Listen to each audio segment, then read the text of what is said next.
साथियों नमस्कार। अमोल 24 चैनल का हार्दिक स्वागत है।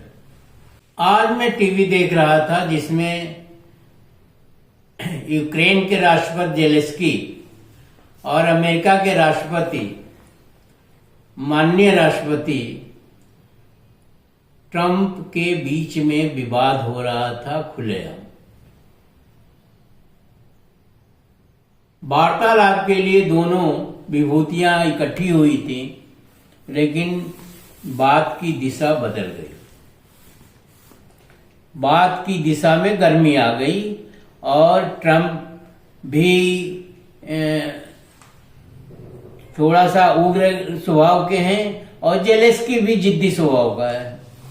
तो दोनों में तगड़ी बहस हो गई और टीवी पर आप सब तमाम लोगों देखे होंगे। और उनकी बहस जो है दायरे से बाहर जा रही थी और जेलेंस्की की जिद था कि नहीं, लड़ाई नहीं बंद करेंगे, भले देश बर्बाद हो जाए। जेलेंस्की यहूदी हैं और कुछ यहूदी अपने देश में भी पड़े हुए हैं, पेशवा राज कायम करना चाहते हैं। तो जेलेंस्की की जिद और माननीय ट्रंप जी की उग्रता, दोनों ने एक बखेड़ा खड़ा कर दिया, एक पूरे विश्व के लिए समस्या खड़ा कर दिया, एक पूरे विश्व को भयभीत करने वाली बात हो गई, क्योंकि सबसे ताकतवर राष्ट्र जो है वो अमेरिका है और उसके राष्ट्रपति भी ट्रंप जैसे हैं। जेलेंस्की भी जिद्दी हैं और राष्ट्र को बर्बाद कर रहे हैं, लोगों को परेशान कर रहे हैं और बात उनकी समझ में आ नहीं रही है। और रशिया भी एक ध्रुव है, रशिया भी एक पोल है, अमेरिका भी एक पोल है। ये दोनों के बीच में जेलेंस्की को पिसना है या वर्ल्ड वार होना है या स्थिति बिगड़नी है देश की, समाज की, पूरे विश्व की। बार बार राष्ट्रपति ट्रंप कह रहे थे युद्ध रोको, ये तो कोई गलत बात नहीं है, परंतु वो कह रहे थे नहीं, मैं युद्ध नहीं रोकूंगा। ये तो बात हो गई, ये तो हमारे दायरे से, हमारे क्षेत्र से, हमारे उससे बाहर की बात है। लेकिन इसके दूरगामी परिणाम होने हैं, ये स्पष्ट है कि इसके दूरगामी परिणाम होंगे।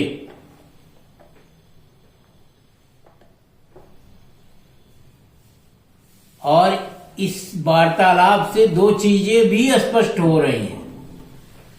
एक तो यह स्पष्ट हो रहा है कि ट्रंप ने इस काम के लिए बाइडेन को दोषी नहीं माना, उसने अमेरिका का साथ दिया। उसने ये नहीं कहा कि बाइडेन इसके लिए दोषी हैं या बाइडेन ने ऐसा किया है या किसी पीछे के राष्ट्रपति ने ऐसा किया है।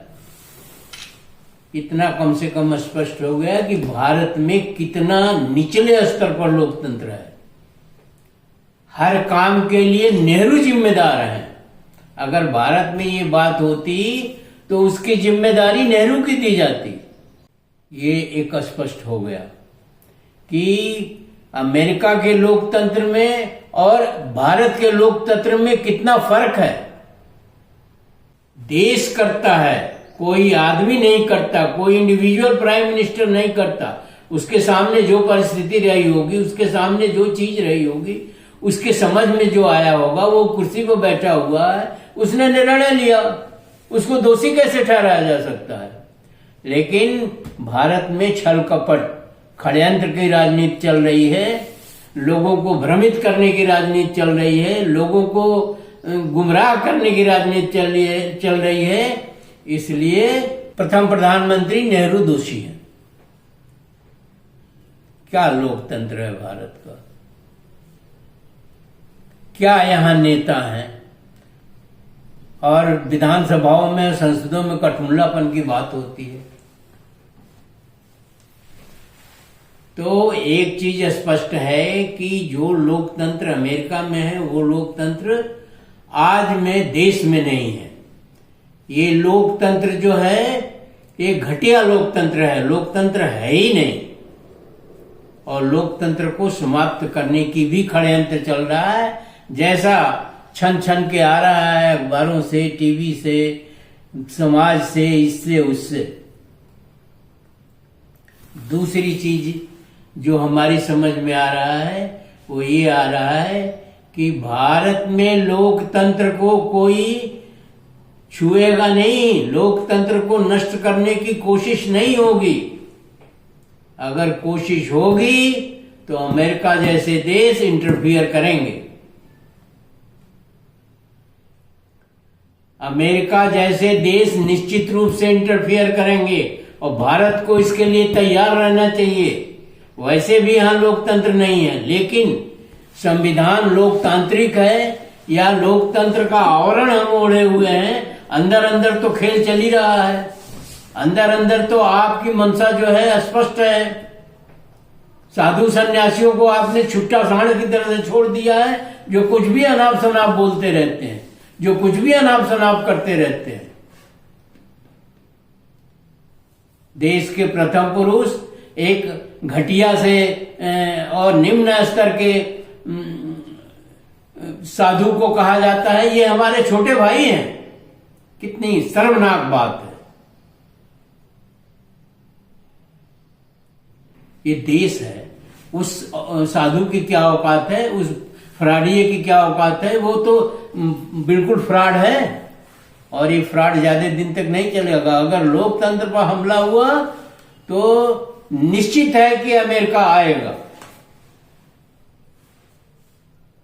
अमेरिका की दखल अंदाजी पूरे विश्व में है, पूरे विश्व में वो व्यापक है, इतना व्यापक है कि पूरे विश्व जो है वो डील करता है और रशिया भी डील करता है।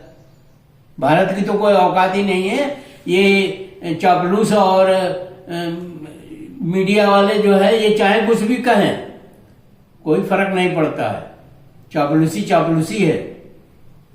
जिसकी चापलूसी की जाती है सबसे ज्यादा नुकसान उसी का होता है। ये भी एक सोचनीय बात है। तो ये तो पक्का हो गया कि भारत में लोकतंत्र रहेगा और अगर लोकतंत्र के खिलाफ काम किया गया तो अमेरिका आएगा। अमेरिका पूरे विश्व में लोकतंत्र के पक्ष में काम करता है और वो नंबर 1 का लोकतांत्रिक देश है। भारत का तो 136वां नंबर है। भारत में तो लोकतंत्र है भी नहीं। वैसे भी लोकतंत्र यहाँ बहुत ही कुंठित स्थिति में है, बहुत ही इसके ऊपर प्रहार हो रहा है। आजकल ज्यादा ही प्रहार हो रहा है, पहले भी प्रहार हुआ है, ऐसा नहीं है, लेकिन आज से बेटर रहा है पहले। इस तरह की सड़ी गली भाषा, इस तरह की कठमुल्लापन की भाषा, इस तरह की निम्न स्तरीय भाषा, छिछोरापन पहले नहीं था जो आज है। तो ये जेलेंस्की और ट्रंप के बातचीत से या झड़प से इतना स्पष्ट हो गया कि भारत की कोई औकात है नहीं अमेरिका और अन्य देशों के। और झूठे ये मीडिया जो है, जो ये चापलूस मीडिया है, ये सड़ी गली मीडिया है। ये चापलूस भी है और सड़ी गली मीडिया भी है। इसका कोई वजूद नहीं है, इनका दिमाग काम नहीं करता है। ये देश हित में नहीं काम करते हैं, ये किसी व्यक्ति के हित में काम करते हैं, किसी पार्टी के हित में काम करते हैं। इसलिए ये मीडिया है ही नहीं, ये चापलूसों का एक जमौड़ा है। और चापलूस तो चापलूसी होते हैं। और हमने एक रील में बनाया है कि चापलूस वही होता है जो नपुंसक होता है। तो नपुंसकों की जमात इकट्ठी करके आप क्या कहलवाना चाहते हैं? तो इतना स्पष्ट हो गया कि अगर लोकतंत्र पर कोई कुठाराघात हो तो अमेरिका आएगा।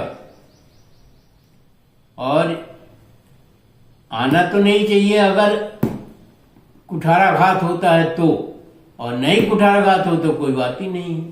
ये बात आपकी भी समझ में आनी चाहिए, समाज के भी समझ में आनी चाहिए, सबकी समझ में आनी चाहिए। जेलेंस्की की क्या औकात है जो उसने, ट्रंप ने कॉमेडियन कह दिया। ट्रंप ने कह दिया आपकी कोई औकात नहीं है, आप कभी भी युद्ध नहीं जीत सकते हो, ये मेरे बल पर तुम चल रहे हो। ये बहुत ही सोचनीय बात है, इसके बारे में मनन करना चाहिए, चिंतन करना चाहिए। आज जो सरकारें चल रही हैं वो छल कपट पर चल रही है, षड्यंत्र पर चल रही है, ये चापलूस मीडिया पर चल रही है और चापलूस लोगों पर चल रही है।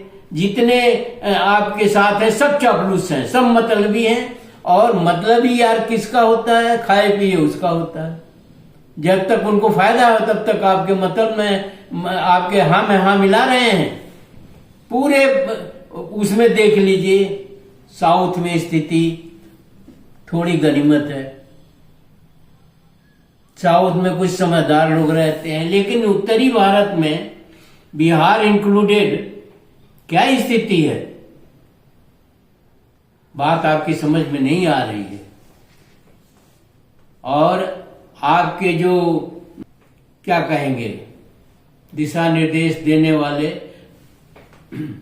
महासंघ या सांस्कृतिक और कौन सी संस्था है जो आपको दिशा निर्देश देती है, वो पूर्णतः गलत है, पूर्णतः बेईमान है, पूर्णतः देश के विरुद्ध है। इसमें कोई दो राय नहीं है कि वो देश के विरुद्ध षड्यंत्र कर रही है और देश बर्बादी के कगार पर खड़ा है। कोई समय नहीं होता है, कोई समय नहीं बता सकता है, समय तो अपने आप ही आता है। और आप देखे होंगे, पढ़े होंगे, सुने होंगे महाभारत की स्थिति, क्या स्थिति बनी महाभारत की। रामायण तो खैर फर्जी ग्रंथ है, उसकी तो कोई बात ही नहीं है, लेकिन महाभारत की स्थिति जिसमें एक ही हीरो है कृष्ण, कोई विलेन नहीं है। रामायण में तो एक हीरो है, एक विलेन है। विलेन को निकाल दीजिए रावण को तो पता चला रामायण खत्म। तो इतिहास से भी सबक लेने की जरूरत है। ये देश बचा रहेगा, देश को गुलाम मत बनाइए। अपने शासन के चक्कर में इस देश को गुलाम न बनाइए, अशिक्षित न बनाइए, रोजगार विहीन न बनाइए साजिश के तहत, और इस देश को सुचारू रूप से चलाइए। कोई किसी को कोई गिला शिकवा नहीं है। और इन कठमुल्लाओं को और इन साधु सन्यासियों को नियंत्रण रखें, नियंत्रण करें। ये इतनी गंदी भाषा, इवन संवैधानिक पदों पर बैठे हुए आपके साधु सन्यासी जो है उल जलूल भाषा का इस्तेमाल करते हैं, ऐसी भाषा का इस्तेमाल करते हैं जो बिल्कुल नॉनसेंस भाषा है, जिसका कोई मतलब नहीं है, अति महत्वाकांक्षी है। इसी के साथ वीडियो समाप्त करते हैं। आशा करते हैं आप वीडियो को पढ़ेंगे, मनन करेंगे, चिंतन करेंगे, हमें भी बताएंगे। देश सबसे बड़ा है और देश का कोई अहित नहीं होना चाहिए। देश में लोकतंत्र, गणराज्य बहुत आवश्यक है। धन्यवाद। वीडियो को शेयर, लाइक और सब्सक्राइब करना न भूलिए। जय भीम, जय संविधान, जय भारत।